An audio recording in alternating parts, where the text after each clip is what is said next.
Hello and welcome to Coffee with Carey. Thanks for stopping by today. We're going to talk a little bit about whether or not you think you have a type. Do most people have a type?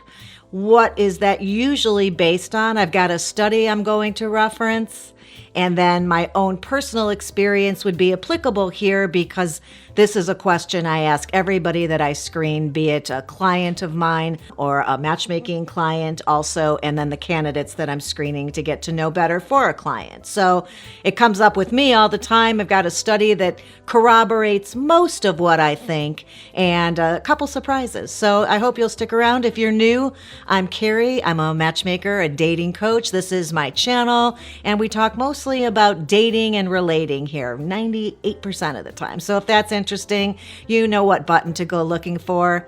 Do you have a type? I hope you'll stick around because that's what's on the agenda.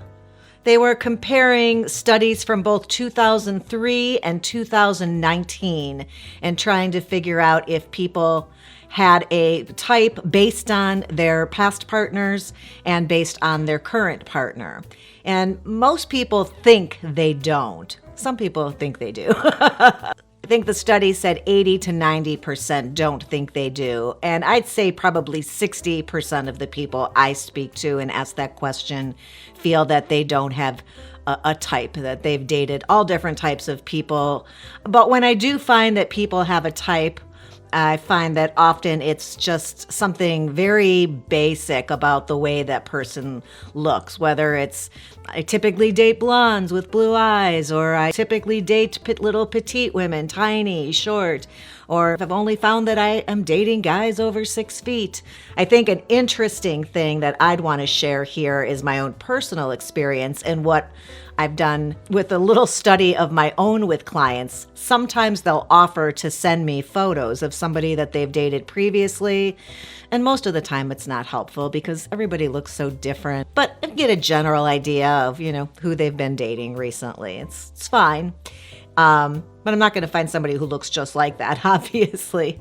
But what I have noticed with myself, and now I look to see if I notice that amongst my clients because I'm watching for it, is that I seem to be attracted to the same face shape over and over again.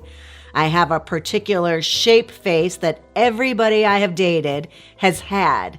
And I thought that was something I read years and years ago, and I've kind of gleaned from my own experience that that's a thing. And when I look at clients' photos of people, former partners, I think it's a thing for them too. So if you think that's interesting, check your partner's face later, or if you're totally single, check the photos of people you've dated previously, or even celebrities that you think are super attractive. Be curious to know. Please leave me a comment and let me know what's the face shape you seem to be attracted to, or is that not a thing for you and it runs the gamut? I'd love to hear that. Next point here, one of the things that I have noticed, and the study agreed with me, very often people will share with me that my type has these qualities, and they list, 4 or 5 personality traits.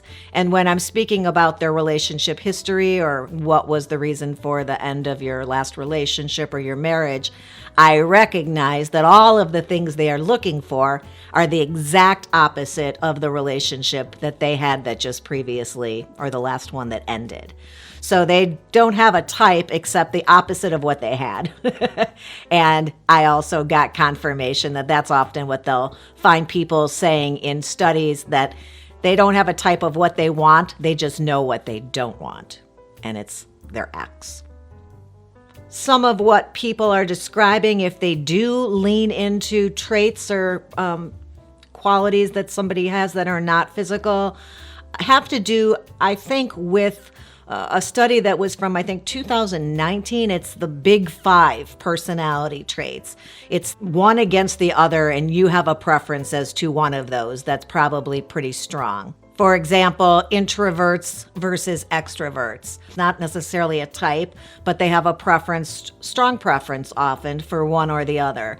They'll say something like, I'm a little shy, so I'd prefer somebody who's a little bit more outgoing than me, so maybe an introvert. Or they're like, I'm an introvert and I just came from a relationship with somebody who had huge energy and was very social and gregarious, and that did not make me feel comfortable. I would love to be with somebody who was more like me. Emotionally stable versus neurotic was the other one. I think there's an obvious preference there for most people, despite what types of relationships they've had previously. I find one of the traits when people say they do have a preference, they want somebody who is curious, creative, imaginative. That's something that a lot of people seem to crave in a partner.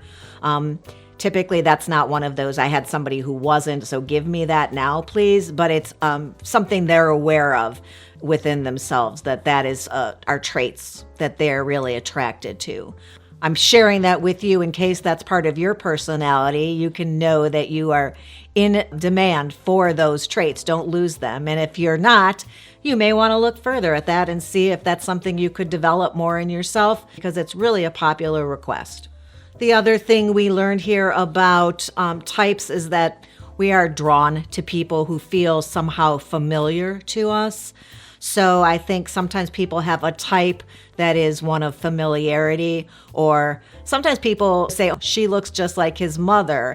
And there's a reason for that. If his mother is tall with dark hair, he may be attracted to that because it's just a thing that runs through his family and it's what he's most familiar with. So he's probably, since he was young, thought that his mom was so pretty and his aunt and his grandma, whatever, sister were lovely people. And he is attracted to lean, tall brunettes as opposed to little teeny, muscular blondes. So familiarity sometimes plays a part with that, things that you grew up with or your first girlfriend or boyfriend perhaps.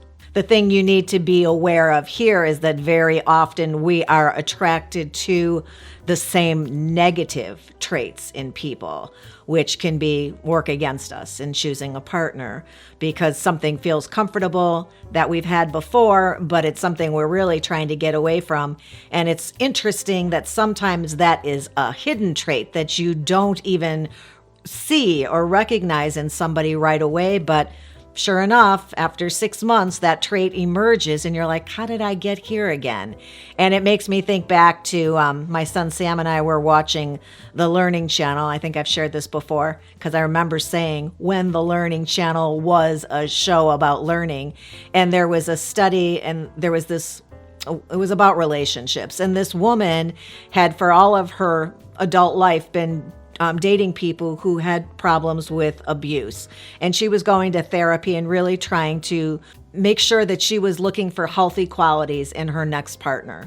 And so they therapized her and she got into a new relationship. When they followed up with her, despite having chosen someone who did not even partake in alcohol or any drugs, 6 months into their relationship, he had an alcohol problem. So it was an interesting show because they were thinking, is there something underneath that she was picking up on or that we are attracted to in someone that we're not even aware of? Or did she somehow bring that to light in him? That was another question that was posed I thought was interesting. They didn't answer it, but it was an interesting ask. The next thing I wanted to bring up is that I think it's a good thing to be aware of. It's good to know whether you do have a type or whether you are drawn to the same things over and over again, things that do and things that don't work for you, because of course it's a learning experience and self-knowledge, right? So to be aware that there's something you're trying to avoid or something that you seem to attract to you or be attracted to over and over again is going to work best for you in guiding you towards finding your next partner. And then finally, I just wanted to say there's nothing wrong with having a type. I think that sometimes the heart wants what the heart wants. Leaning into that if it's healthy and it's not anything that's detrimental to long-term success is just fine. So nothing to really worry about. So I will be interested to hear from you about the face shape thing. I don't know if it's a gal thing or a guy thing or whether it is a cross-gender, all genders. Let me know in the comments on that. I hope you found that interesting. If you did, Mom is recommending a thumbs up for the episode if you're feeling up to it. And I hope that you'll subscribe to the channel as well. So the ring bell will let you know every time a new episode goes live with a little notification. And I appreciate you stopping by today. I'll look forward to hanging out again soon. And until then, have a good one.